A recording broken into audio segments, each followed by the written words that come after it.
Welcome back everyone after this little break on the online conference of the Interact North Sea project MOVE. I don't know about you, but I already learned a lot this afternoon.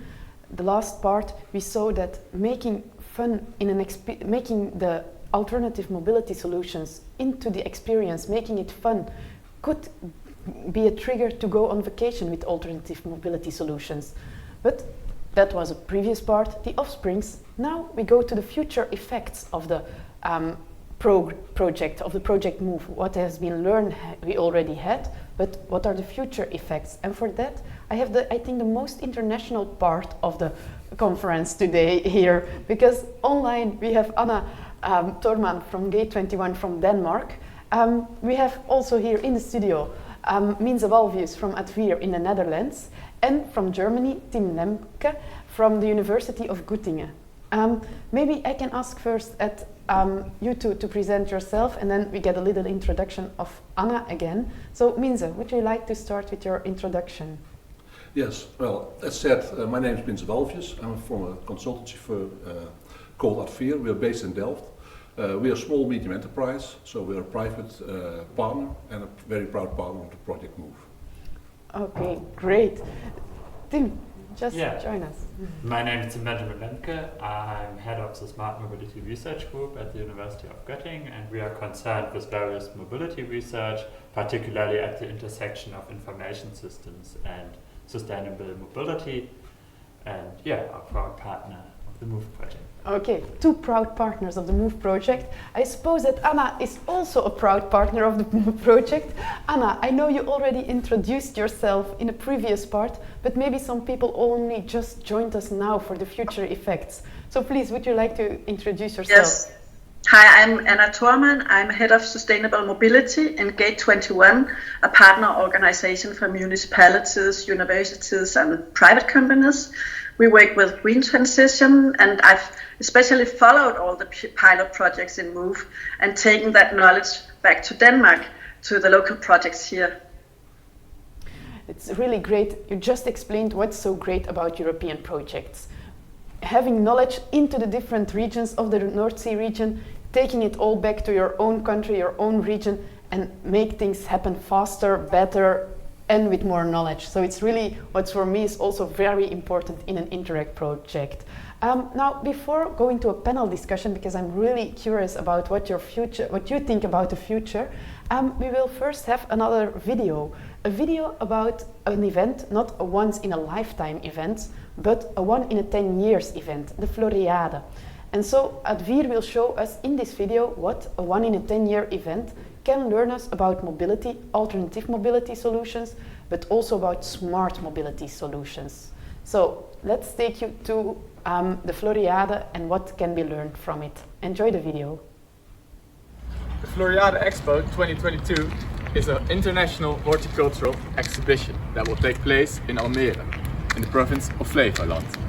Only once every 10 years this exposition runs, and in April it will open its doors for half a year. This time with the theme Growing Green Cities. Expecting more than 2 million visitors from all over the world. I'm quite curious how they will manage all these passenger flows and other mobility around this huge event. Today we speak with Manu, the new mobility director from Advier. Hi Manu, thanks for having me. Can you introduce yourself and tell me something what you do at the Floriade Expo? Yes, of course. Thanks, Jip. My name is Menno Lijkendijk. For Advier, I am responsible for the new mobility part of our business. And I do a nice program for Floriade Expo. As you know, the Floriade Expo is a large event. I think it's the largest in the country, at least for this year. And it will attract around 2 million visitors, maybe even more. And those visitors will travel to the event. They will do this by car or by train, or even maybe bike there on their own, depending on where they're coming from. And it's my responsibility, my program, to introduce new ways of traveling and new mobility ways of traveling door to door to the Floriade. And that's actually the program that we've started last year and that we're about to launch soon. Sounds interesting, but what do you actually mean with new mobility? Okay, yeah, I see the question.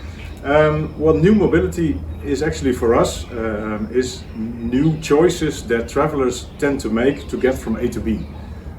With new choices, we mean things like, you know, taking a shared car instead of your own car, taking the train instead of your own car for starters, or taking micro mobility like mopeds or bikes to get in the city from A to B. Well, these new types of choices we are trialing and testing and piloting during the Floriade Expo. And why did you choose the Floriade Expo as a location? Yeah, well, you have to know, and I think most people know that the traveler in general is a very habitual creature. It's a creature of habit, and in general, it is fairly difficult to make people who travel change their behavior.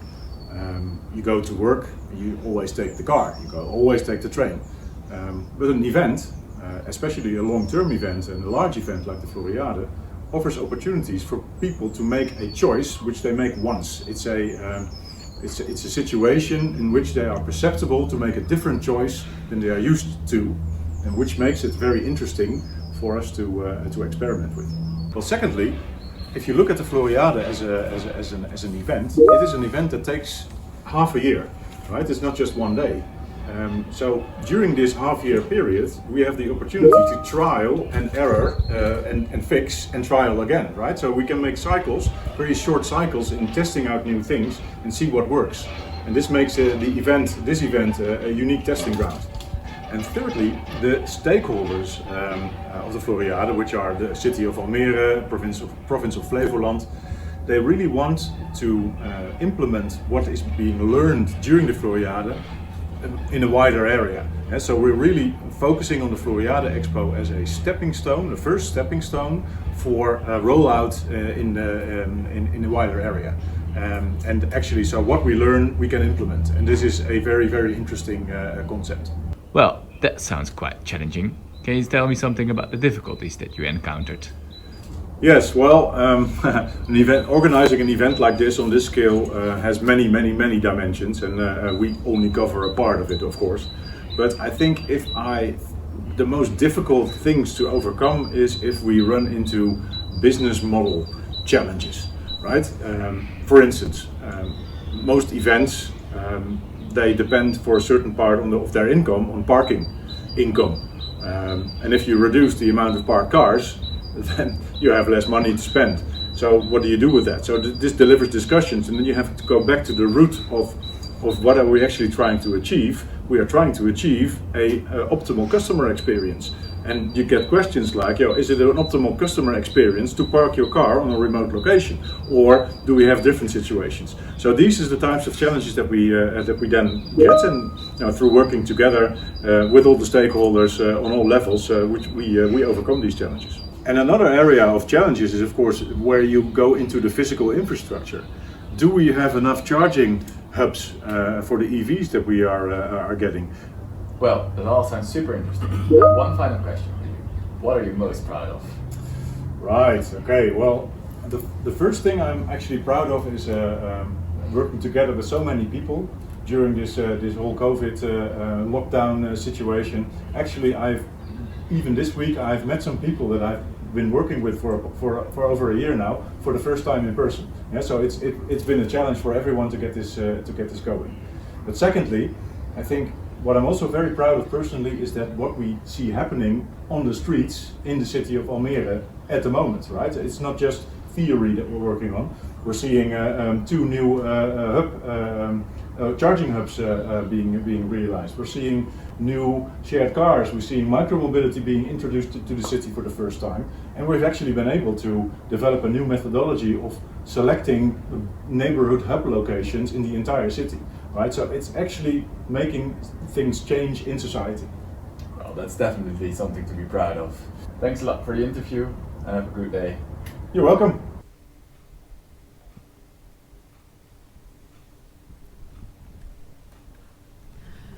So, this was a movie about the Floriade. What was for me the first thing was like, how can a movie about mobility start with growing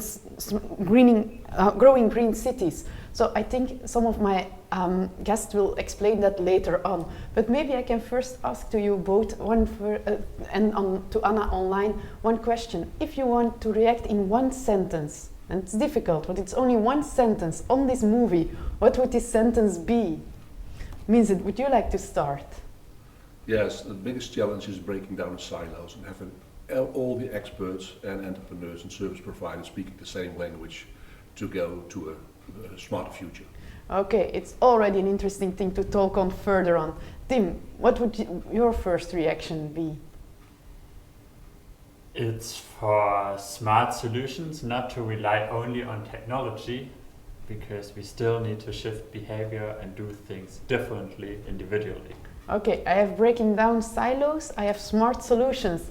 Anna, what would your first reaction in one sentence on this movie be? I think it's very ambitious to make a sustainable mobility plan for the event. Okay, that it's ambitious, but there may be ambitious. There may be a lot of ambitious to realize something, I think. Yes, I think it's really interesting that people here, they travel one time to the event and then they can choose how to travel there in that view. Yeah. Yeah, maybe it's that means to react on this, because it's an event, people come one or twice, but not really a lot. No, people come once or twice, but of course we can test all the technology with all the behavior change and all the things. We can test them during the event of 180 days. So we learn each day and we can implement everything we learn the next day. And we have about 180 days to learn the most about how people travel, why they travel. And it's not only about people traveling, but also about logistics, about garbage, about pollution. We gather all the data, we try to gather all the data in a smart society dashboard where all the data comes together and we can learn from the data on what we should do next day to make the event better. Yeah, it's really interesting that you're really day by day getting smarter and smarter. So, but you started with saying it's all about breaking down the silos. Maybe it's interesting to hear to the other persons what you think about it. Who wants to start? Tim, Anna? About bringing down the silos? Yeah, what's your opinion about it? Is it really important or not? Yes. It is very important, because we are so good at working in our silo that we have to solve the transport problem, and we put up cars and roads and the job is done. But it's not done if you look to other silos and other challenges in our society. So if we work together, for example, across different silos, like the health care silo, it's very healthy to move around without a car. It's really healthy that you can walk a little distance from the place you should be to get the bicycle or even in the public transport. And even if we work with climate change, with all this rain and water coming down, maybe we could have some more green areas that is more obvious to go cycling in. So if we look across the silos, we can combine the solutions better. Okay, it's really interesting because you really immediately go to health, which is it's an important part for everybody's life, I think. So it's already a silo which you can take in. Tim, do you have something to react on this? Yes, I would say it's probably not only from a German perspective, but that you also need to put in all the public authority perspective and the legislation and the jurisdiction, because we see that currently a lot of really innovative projects can't get as much as they want out of something, because then they are sued, or you have some cases in front of court for 10 years or something like this. So if we manage to break down this silo as well and make, for example, our legislation more progressive and faster to respond, I think, for example, that we can learn a lot from Denmark particularly, because I'm coming originally from the northern part of Germany, from Schleswig-Holstein, and I heard that, Anna, correct me if I recall it wrong, but I think on the Danish side, for this belt tunnel they want to build, I think they channeled all the legislative things and the and the cases that were raised against the project, and then they had 50 or 80 cases in front of court and decided on them. In Germany, I think it were more than 1,000 or 1,500 individual cases which were not matched up with each other, and which are still in process of some are now decided, some are not decided.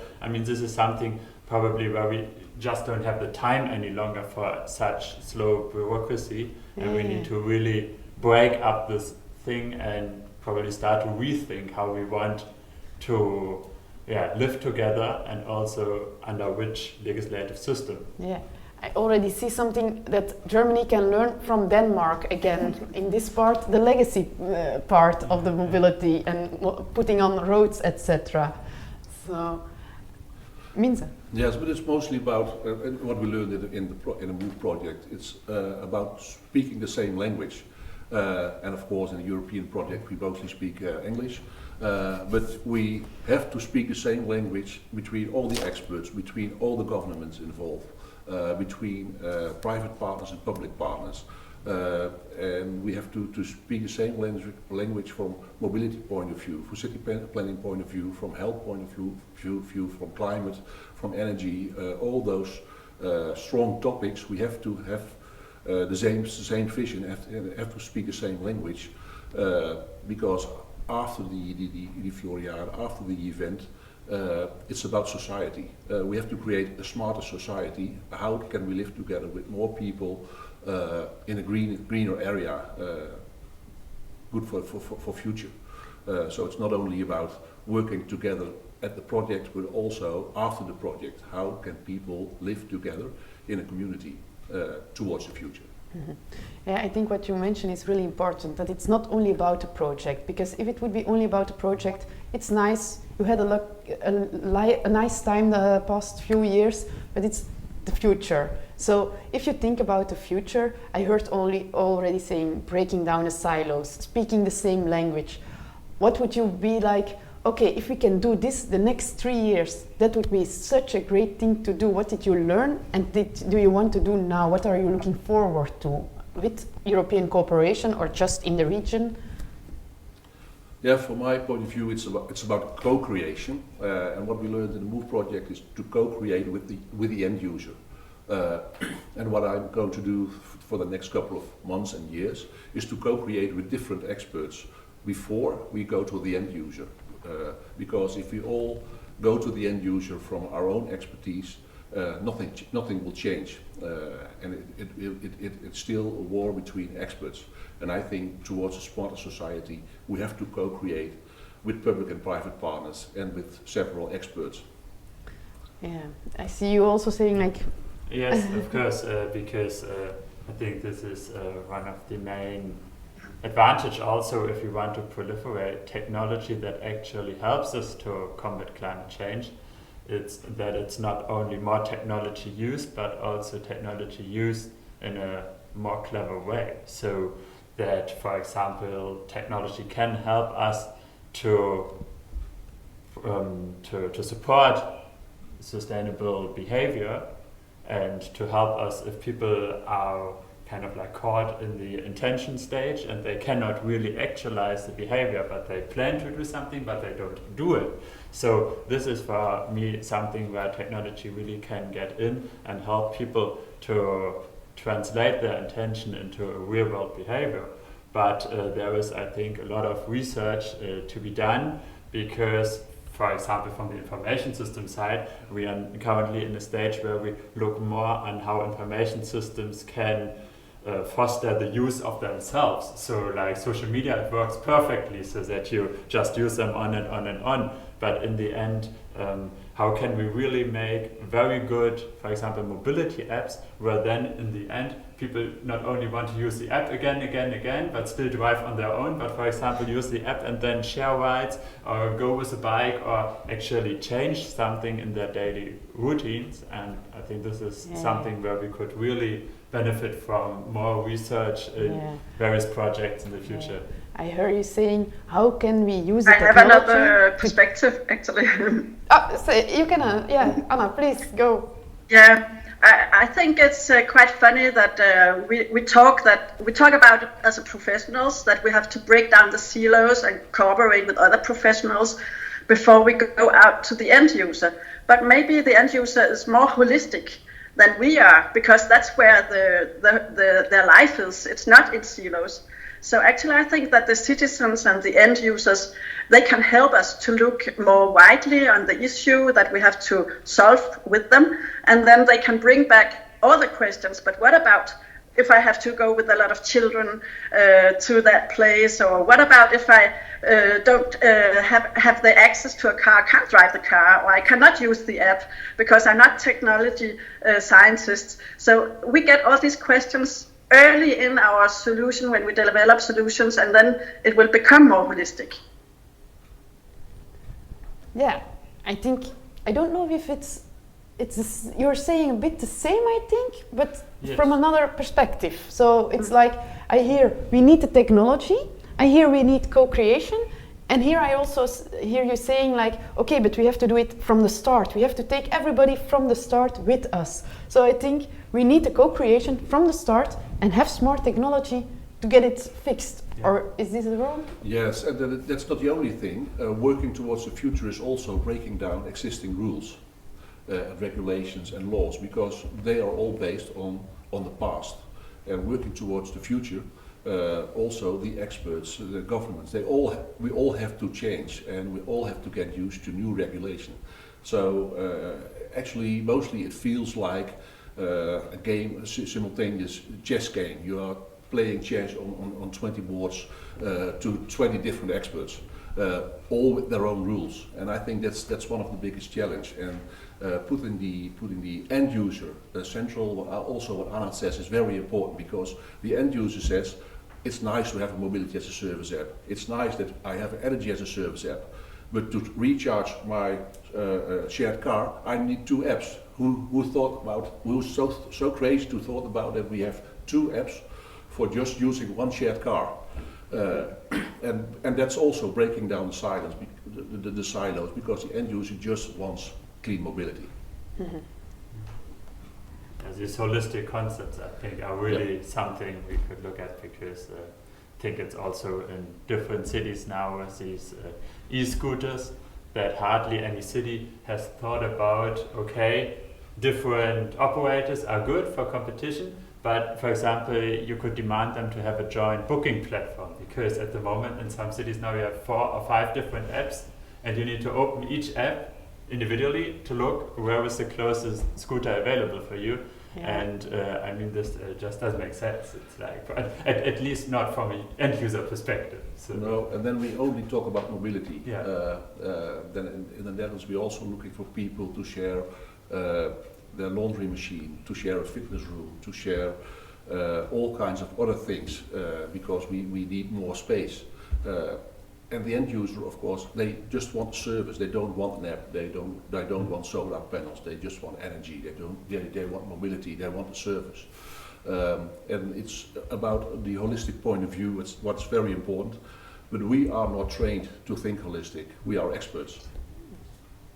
Yeah, that's maybe an interesting thing you say. Like, you're not trained to be holistic. You know it's necessary to be thinking holistic, but you're an expert in your own silo. So I think if I hear you saying that we need to be trained to that holistic view. Anna, before Winze was talking and I was seeing you like, okay, maybe I can add something, or did I see it wrong? No, I was just following. Okay, I'm sorry. It's sometimes difficult with the online. So, but it's about the legislation. It's interesting about the legislation is pointing to yesterday solutions and not for the future solutions. When we are going to run an autonomous car, for example, it has to be with a steering wheel and some mirrors for the driver, but there's no driver in. So we still have this old legislation for these cars, and it's really stupid. I think that maybe we could have a fast track to more experimentation, so you could apply to make experimentations that are not going to be legal inside the laws today, and maybe we should work more on that, because we need to have faster innovation and not wait for years before the legislation approves it. Yeah, I hear you saying that you said like we need faster innovation, which comes back to the technology Tim was also speaking about before. Are there some really specific technologies or innovations you think like this is really necessary for a big game changer into the mobility? I mean, what we have but I think this is probably a challenge for most democracies, and particularly for Europe, is that with these data privacy laws in Europe, for example, we have a clear disadvantage against other regions of the world where you have data and you can actually use it. And in Europe, it's hard to collect them and then also to process or to use them. And I mean, of course, if we speak of something like autonomous driving, then countries who just can use more data more freely for this technological purpose. I mean, it's not like that I'm interested in how some individual is driving, that's not what I'm interested in, but to learn how my car could be better or cope with new situations. I mean, there it's really something where we, for example, would also need to question whether it makes sense to just say to everything, no, this is not possible because of this privacy law, this is not possible because of this law or this law. If other regions in this world actually allow it, I mean, we cannot be the holy island forever and say, no, it's just so we are here with such high standards. I mean, of course we have high standards, but we also need to question whether these standards are relevant where we set them. And is it, for example, that the data privacy serves humanity, or does humanity serve data privacy? I mean, that's a question probably we would also need to ask in the future. Yeah, and I think those are very important questions, because you say other countries, other regions in the world are ahead of us, but most countries where the government owns lots of data, I would like to live over there. So that's also a complication, and it's also about holistic thinking. It's not only about having an app and having access to a shared scooter or a shared moped. It's also what is going to happen with your data. Do you pay with money, or do you pay with data in the future? And who's the owner of the data? And it's not only the data. It's not only the mobility data. It's also about energy. It's also about health. The big tech companies, they know exactly what we are doing. But would you like your mayor or your alderman to know what you are doing all day? When it's somewhere in the United States or in China, it's far away. But as soon as it's on City Hall, I wouldn't feel very comfortable with it. Yeah, I can imagine. So it's always looking for the balance, like what do we want to give and what do we want out of it, and finding those things. Now, we're almost to the final end of this conference, the final of the final. But let me ask you another thing first. If you are looking into the future and you are looking back to the MOVE project, which skills or which pilots from the MOVE project do you take will be really important for the future? Can you take to the future so that there will be an extra effects? We already had a lot of offsprings. It was really nice. The second part of the conference was like the offsprings, and different people said like, oh, I learned this here, and we used it already there. So now from your perspective, which skills from the MOVE project are really useful, really nice for the future? Or what is an important part of this project to take to the future? Who wants to start with this not easy question? Well, I can start. Relating to the last session about the bicycle cooperation of the Veluwe, I think what I learned from this project, that it's not about the app, it's not about a shared bike, it's about the governance of this project. Entrepreneurs who are going to cooperate together to overcome their fear of working together with the biggest competitor, having another way of governance, and making the effort of creating a project together with local government. Sealand was the example, Veluwe followed very quick. It's about governance, it's not about the data, it's not about the app, it's not about mobility, it's about people stepping over their own shadow towards the future and making the leapfrog towards the future by working together. Okay, really nice already. I will ask the same question to Tim and Anna, and then we will go. I see here that I also have some questions from the public. So, Tim, maybe you can first start with which skills is important for you to go to the future?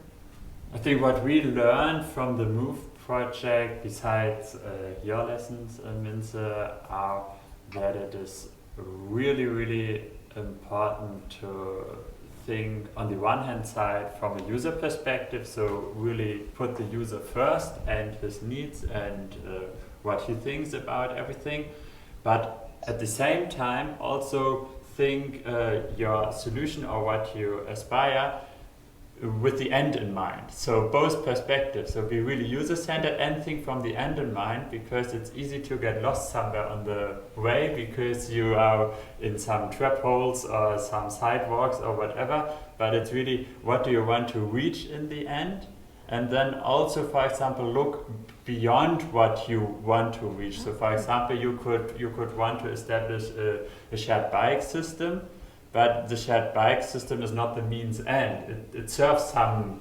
purpose behind it. So let people in private or for their commuting use it, or maybe even for further services. So also look behind the solution that you aspire, because if you can show people, hey, this is the vision behind the service or product I want to create, then it spices up the story you can show and present and advertise to everyone. So really take the bigger picture for your own solution.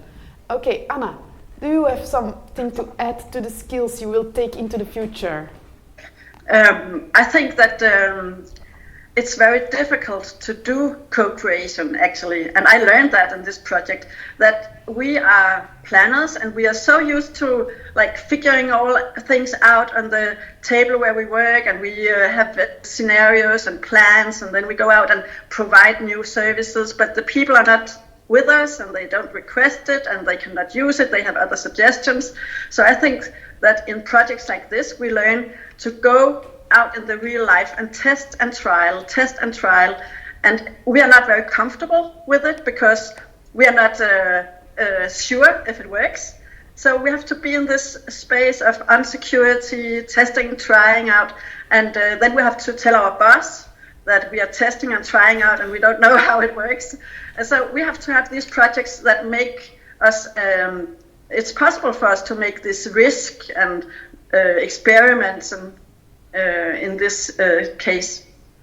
Yeah, it's really nice that you're saying it, like we're just trying out and it's like we don't know, you know what you're doing, but you know what it will give. It's also the maybe, response, maybe one of the questions asked it also in this, in this kind of thinking, because the question is the end user not afraid of changes?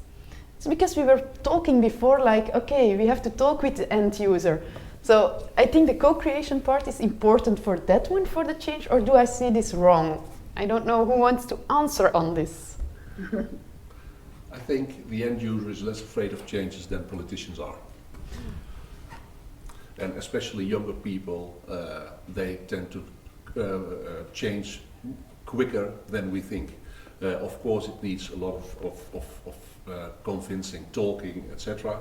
But what we learned in this project and what we learned in the last 10 years, I think, is that people are changing very fast as long as they get a service back. And I think that it's mostly about politicians, about not speaking each other's language, why we are not innovating that fast as technology could help us with, but also as society could change. Yeah, okay, really good point. Like, we are changing all the time, but we need to take people into the story and then they will be there for the change. And maybe a last question from the audience, and it's a nice one, I think. Is there a good example of a MOVE project in which stakeholders from different silos worked well together? So we were talking about breaking down the silos. Now is the question, is there a pilot, an example in the MOVE project where this already worked? Yeah, I was very happy to hear about the bed and bike project, because that was about the tourists.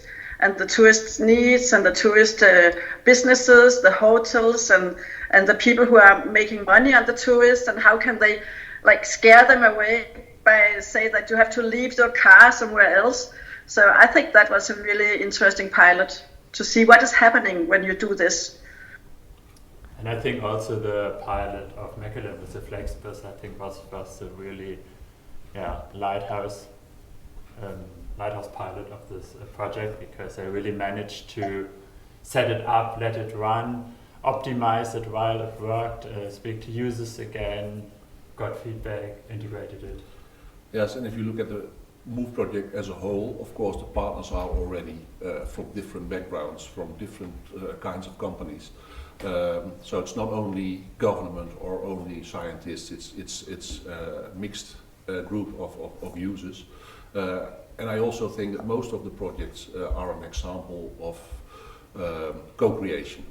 But you have to be aware that mostly it's in a phase that you can co-create, and then something comes up, and you never have the ideal situation that you go on and on and on and on and on.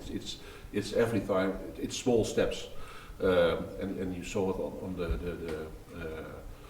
on the example of the cooperation of the bicycle entrepreneurs, and when you can copy an idea like that from one province to another province, or from one country to another country, you have to be very glad with the success. And of course, when you copy a success from one area to another area, it gets resistance from local government, because they say, oh, this is new, what is going to happen? They are not used to this innovation. And you have to be very aware that it's not going on and on and on. It's not a success for always, it's always small steps. Yeah. So, but the good thing is, I heard for the question of this public from the good examples that they are in the Move project. And I can imagine that you as a listener now thinks like, what was it? Bed and breakfast, but also the Flexbus. What are they all talking about? So, I have good news for you. On the Interreg North Sea project website, on the Move webpage, there is all the information about all those pilots. You can find them, you can find who is responsible for them, and now you think like, oh no, I didn't wrote down those webpage. It doesn't bother. In a few moments, when the final conference has ended, there will be some information about it on a slide, and you will also receive an email with all the information. So don't hesitate. Go and have a look at the webpage, go and have a look at the platform. There is a lot of information about all those great things these guests and the previous one talked about. Because I'm afraid I have only 2 minutes left. So, except if you want to tell me something more, please say it now. Then you have half a minute to tell it, and otherwise I will go to the closure of this event.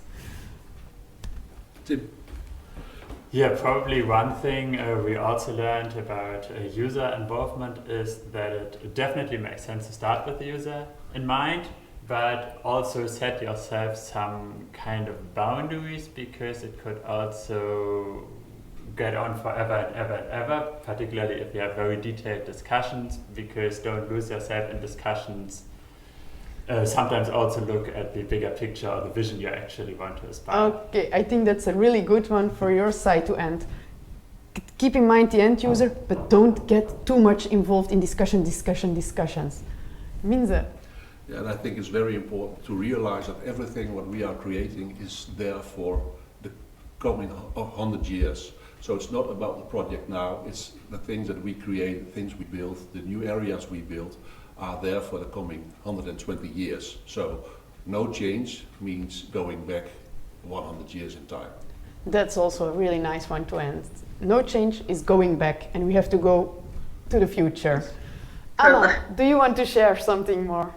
Yeah, I just want to recommend that other organizations join the Interreg programs and work together with other European countries and cities, because you learn a lot. And you don't, maybe you see the world is like what you know in your own country, but if you work together, you get new ideas and inspiration, and that's also a way to innovate. Yes, and that's something I really follow, because I think that the most important thing of Interreg project is the inspiration you get from it. That you have a new look at your own problem, because most of the time you're like, I'm stuck, and then you have a broad view with all the other persons talking with you. So I really think that's also an interesting, and of course it is possible for everybody to get into an Interreg project. By this last 3 end notes of you, I would like to end this conference. I have a few things to say for that. First of all, I said it before, there is a web page. On the web page, there will be the recording of this event, there will be the videos, there will be the answers on the questions which were answered already, but also the ones we didn't have time for. There is the web page and there is an online platform. Have a look at both of them. We also want to learn something from this event. So there will be an email with an evaluation form. It would be nice if you fill it in so that we as an organizer can also learn something from it. And then I only have to end with saying that it was for me a very inspiring day, from the guests here, the guests online, the guests who already left this studio. So it was really interesting to see all of this. It inspired me. I think it's also inspired for the regional authorities, but also interregional. The Interreg North Sea region has learned something from this project, I think. So thank you to my guests. Thank you to you for attending, and hope to see you again on some next mobility or other projects, because it's all about breaking down the silos I heard today. Thank you very much.